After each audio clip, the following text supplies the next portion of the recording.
అమ్మవారిని స్ఫటిక ఘటిక అని శంకరాచార్యుల వారు ఎందుకు చెప్పారు?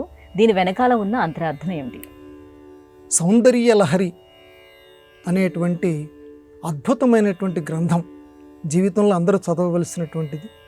అందులో శంకర భగవత్పాదుల వారు అమ్మవారిని స్ఫటిక ఘటిక అని సంబోధించారు. అంటే స్ఫటికంలాగా చక్కగా ప్రకాశించేటువంటి దానా,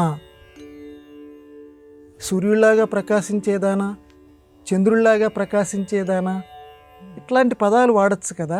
కానీ భగవత్పాదులు స్ఫటిక ఘటిక అన్నారు. స్ఫటికంతో ప్రకాశిస్తుంది. స్ఫటికం ఏం చేస్తుంది?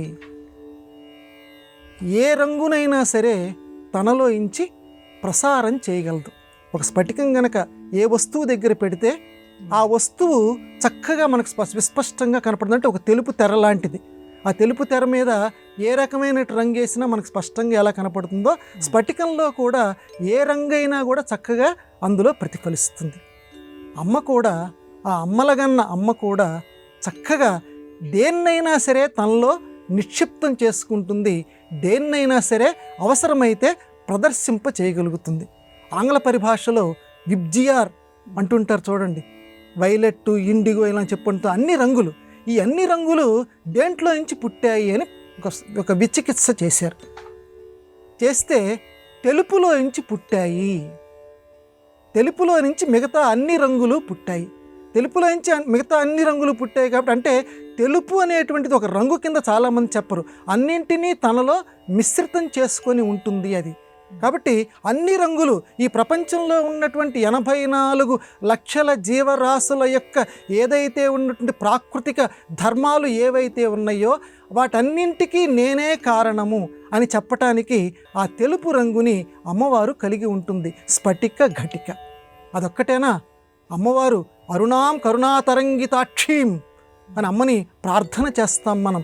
అరుణాం అంటే అమ్మను వచ్చేసరికి ఎరుపు రంగులో చెప్తాం.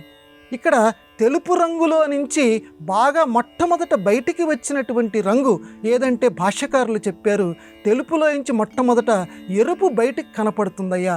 అందుకే శివుడి యొక్క రంగు తెలుపు అయితే తెలుపులో నుంచి బయటికి వచ్చినటువంటి ఆ అరుణ ఉజ్జద్భాను సహస్రాభ, లలితా సహస్రనామాల్లో మనం చెప్పుకుంటాం, ఉదయిస్తున్నటువంటి సూర్యభగవానుడి వంటి ఎరుపు రంగు కలిగిన తల్లి నీకు నమస్కారం.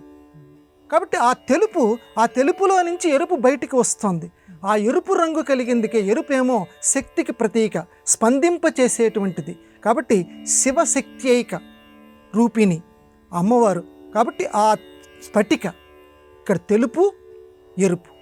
కాబట్టి ఒక తెలుపుని చూడటంతో అమ్మని తీసుకొచ్చేసి అయ్యవారికి సంబంధమైనటువంటి తెలుపు రంగుని ఇక్కడ స్ఫటిక రంగం, ఇంచుమించుగా స్ఫటికం తెలుపు రంగులోనే ఉంటుంది, అంటే దగ్గరగా. కాబట్టి ఇటు అయ్యవారిని ఇటు అమ్మవారిని ఏకంగా సంస్మరింపచేసినటువంటి శంకర భగవత్పాదుల వారికి మనందరం కూడా హృదయపూర్వకంగా నమస్కారం చేద్దాం.